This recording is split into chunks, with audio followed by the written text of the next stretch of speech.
He stands at 2 meters and 13 centimeters. He survived brain surgery at 19, replaced a knee, replaced a hip, and still steps into a professional wrestling ring at 54 years old.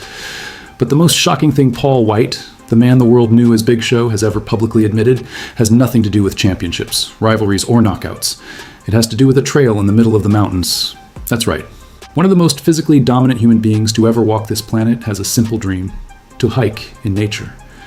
And the reason behind this confession reveals everything, absolutely everything, about what this body has truly endured over 5 decades. Today, Paul Wight is in AEW, WWE's biggest competitor, appearing in the ring selectively in moments when the story demands the presence of a giant. He doesn't compete every week. He doesn't need to anymore. But to understand why this choice is so significant, you have to go back to the beginning, to a teenager who looked in the mirror and saw his own body slipping out of his control without understanding why. The name of the condition is acromegaly. It occurs when the pituitary gland, a tiny structure in the brain, begins to produce excessive growth hormone, usually due to a benign tumor that settles there without asking for permission. When this happens in childhood or adolescence, before the bones finish forming, the result is gigantism, height and bone growth far beyond any standard. Hands grow, feet grow, the face changes, and the entire body operates under constant hormonal pressure that affects everything from the nasal sinuses to the heart. That's exactly what happened to Paul Wight. Diagnosed as a teenager, he finally had an answer for what was happening to him, but the solution was brain surgery. He was 19 years old when he entered the operating room to remove that tumor, and when he came out, the uncontrolled growth had stopped. But the body left behind was already unlike anything sports had ever seen. If you grew up watching wrestling in the 90s and 2000s, you know this man. It was impossible to ignore him. 7 feet tall, nearly 200 kilograms, a punch called the KO punch that knocked out anyone unlucky enough to be in its path. In WWE, he was Big Show, a character built around a simple and terrifying premise. There's no way to stop this man. For decades, that's exactly what he was. World champion, rival of Stone Cold, The Rock, John Cena, a force of nature who seemed immune to time, injuries, and the laws of physics. But time catches up with everyone, and with Paul Wight, it caught up with interest.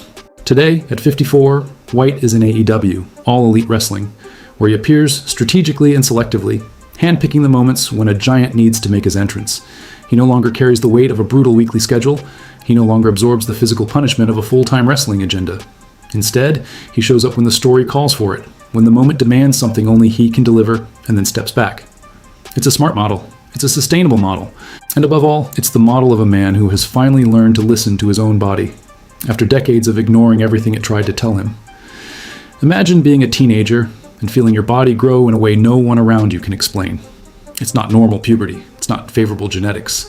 It's something more intense, more accelerated, more terrifying.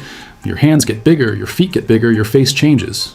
And you keep growing without stopping, without warning, without control. That was Paul Wight's reality for years, before someone finally put a name to what was happening to him. That name is acromegaly, a rare condition caused by a benign tumor that settles in the pituitary gland, a small structure located at the base of the brain, responsible for regulating essential hormones in the body. When this tumor appears, it forces the gland to produce excessive growth hormone nonstop, like a faucet no one can turn off. In adults, this deforms the extremities and facial features, but when the condition develops in adolescence before the bones finish growing, the result is even more dramatic: gigantism, abnormal height, bones that grow beyond any expected limit, a body operating on a completely different frequency from everyone else around. The effects don't stop there. Acromegaly doesn't just make a person tall, it affects practically every tissue in the body. Joint pain, sleep apnea, cardiovascular complications, chronic sinus problems. For those living with this condition, the body is never a peaceful place. It's a place of constant negotiation, of symptoms that appear without warning, of an entire system operating under pressure that most people will never understand. Paul Wight was diagnosed as a teenager, and when the diagnosis finally came, it brought both relief and terror, because the solution was brain surgery. At just 19, Wight went into an operating room to have the tumor removed. The procedure worked. The uncontrolled growth stopped, but the body that came out of that room was already an unprecedented work in sports, a frame built by years of hormonal excess that no surgery could undo. This was the body Paul Wight would have to learn to live with, to fight with, to survive with, for another 30 years. Think about what happens to a professional wrestler's body over 30 years. Every fall in the ring is an impact. Every slam is a collision. Every night of a show, in a different city, on a different ring, is another entry in the ledger of debt the body silently accumulates. For most athletes, this bill is already heavy enough. For Paul Wight, it's multiplied by a merciless physics that shows no mercy to anyone weighing nearly 200 kilograms. The math is brutal and simple. A 2'13" man hitting the ring floor doesn't experience the same impact as a 90-kilogram wrestler performing the same move. Force is mass times acceleration, and when the mass is extraordinary, the force is devastating. Every bump, every fall, every suplex taken over decades represents pressure on joints, bones, and tissues that no training program in the world can completely neutralize. 30 years of these collisions leave a mark. And Paul Wight was honest enough to admit it out loud. In an interview on the High Performance podcast, Wight spoke with disarming clarity about this reality. He didn't try to build a narrative of invincibility. He didn't pretend that time had passed without taking its toll. On the contrary, he looked directly at what it means to age in a body like his, and said what few athletes of his generation would have the courage to say: the things that give you your gifts and your strength when you're young, the incredible athleticism, the power, all of that, over time, you can't carry that size and that mass anymore. So you have to find a way to become healthier. That sentence deserves to be read twice, not stronger, not maintaining peak performance, healthier. It's a shift in language that reveals a complete shift in mindset. And it didn't happen overnight. It was built over years of signals the body sent, of surgeries that became necessary, of mornings when getting out of bed required more effort than any fight he ever had in the ring. The man who spent decades being sold as an unstoppable force finally decided to stop pretending he was immune to his own body. And that decision changed everything. For most of his career, Paul Wight's weight was part of the show. 200 kilograms of muscle walking through that curtain was a statement of power. It was pure intimidation. It was the character. But what worked as an entertainment tool in the 90s and 2000s silently became a survival issue.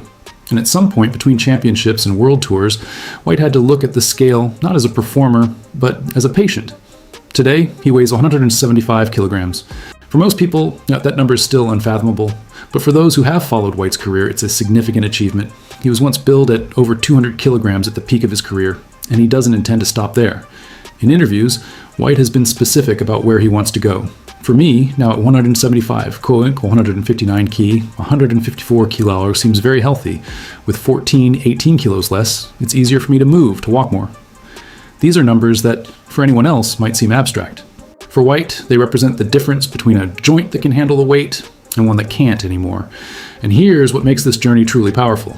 He's not doing this to go back to being who he was at 30. He's not chasing a competitive physique or trying to reclaim some lost glory. He's doing this to be able to climb a set of stairs without pain, to walk through an airport without every step being a negotiation with his own body, to exist in the everyday world with a mobility that most people never had to fight for, because they never had to carry what he carries. The goal isn't performance. The goal is freedom, and every kilogram that goes away is another step in that direction. In the middle of a conversation about surgeries, hormones, kilograms, and joints, Paul Wight said something that stopped everything. It wasn't a grand declaration. It wasn't a promise of a triumphant return to the ring. It was something much smaller, and exactly because of that, much bigger. I would love to be able to hike in the mountains, he admitted. And then, as if anticipating the reaction of whoever heard it, he completed the thought with a self-deprecating humor that only someone who has spent a lifetime being looked at as an anomaly could have. You? Hiking? I'd like to know that I could, if I wanted to. Let that image sink in for a moment. The man who knocked out The Rock. The man who carried entire opponents with one hand. The man who, for decades, was presented as an unstoppable force of nature. This man has a dream that any ordinary person would achieve on a Saturday afternoon without a second thought. And the fact that this is still an aspiration, not a reality, says everything about what it means to live inside a body like his. It's not weakness, it's context. It's the concrete reality of carrying over 175 kilograms on joints that have already undergone surgical replacements in a body shaped by a hormonal condition that no doctor could fully predict or control. For Paul Wight, a hike in the mountains isn't leisure, it's a horizon. It's the measure of everything he's working to achieve when no one is watching, far from the spotlights, far from the ring, far from the character. It's the most human goal a giant has ever admitted to having. And perhaps that's exactly why it resonates so deeply. 2 meters and 13 centimeters, over 175 kilograms, 30 years in the ring, and only 2 joint replacement surgeries. When you put these numbers side by side, the conclusion is almost hard to believe. For everything this body has been through, the bill could have been much higher. Paul Wight has had 1 knee replacement and 1 hip replacement. Procedures that, for the general population, are already significant interventions. For a professional athlete who spent 3 decades absorbing impacts multiplied by his extraordinary mass, they represent something closer to a silent miracle. Many athletes with comparable careers reach 50 severely limited by joint degradation, unable to move without constant pain, far removed from any physical activity that resembles what they once were. Wight, at 54, still steps into a ring. That's no small thing. But the story of resilience doesn't end with the joints. There's an extremely common complication among people living with acromegaly that Wight, with evident relief, said he has managed to avoid: chronic sinusitis. Acromegaly can deeply alter the structure of the face and skull, including the nasal sinuses, causing persistent and debilitating inflammation that significantly affects quality of life. For Wight, this is a ghost that stayed far away, and he knows it. In a body that has already faced so many battles, not having to fight this one too is a victory he clearly doesn't take for granted. What emerges from this picture isn't the image of a man destroyed by time, but of someone who navigated decades of extreme physical abuse with a combination of care, commitment, and perhaps a generous dose of genetic luck. The scars exist, the surgeries happened, but the body still works. And for Paul Wight, at this stage of life, working well is the greatest achievement of all. Not every challenge in Paul Wight's life has a medical name. Not every obstacle shows up in a blood test or an MRI. Some are simply the daily, silent friction of existing in a world designed in every detail for people half his size. Wight has spoken about this with the humor of someone who made peace with the absurd a long time ago. The gloves that don't exist in the right size, the watch straps that don't reach his wrist. These are small, almost comical details, but they're constant reminders that the world didn't have him in mind when it was built. And if gloves and watches are already a problem, imagine the rest. Doors that require a squat to get through, airplane seats that don't recline with any dignity, restaurant chairs that need a quick structural assessment before any commitment. These are the invisible textures of his daily life. The small taxes paid every time he tries to simply exist in spaces not designed for bodies like his. What's striking isn't the inconvenience itself, but the lightness with which he carries it all. There's no bitterness in the way Wight talks about these things. There's familiarity. There's the humor of someone who has laughed at his own situation so many times that the laughter has become part of his identity. After more than 50 years of being one of the tallest living human beings on the planet, he has clearly come to terms with the comedic side of his existence, and this ability to find grace in inconvenience, to turn the absurd into a joke rather than a complaint, might be one of the most genuinely admirable things about a man the world has always admired for the most obvious reasons. There's something deeply rare in what Paul Wight is doing, not in the ring, but outside of it. In a business built on the illusion of invincibility, where admitting weakness is seen as kryptonite, where the standard narrative is always that of the warrior who feels no pain, who doesn't age, who has no limits, Wight chose the opposite path. He pulled back the curtain. He talked about the surgeries. He talked about the weight. He talked about the difficult mornings and the modest dreams, and he did it without drama, without self-pity, without asking for applause, just with the direct honesty of someone who finally stopped hiding behind the character. And that's exactly where the lesson lies. It's not about wrestling, it's not about diet or surgery or acromegaly. It's about what happens when a human being decides to be honest about the limits of their own body and discovers that this honesty, far from diminishing them, is what makes them truly great. The 54-year-old Paul Wight is braver than any version of Big Show that ever walked through that curtain. Because stepping into a ring in front of thousands of people is one thing. Admitting that your biggest dream is to hike in the mountains, knowing the world will laugh at the image, is something entirely different.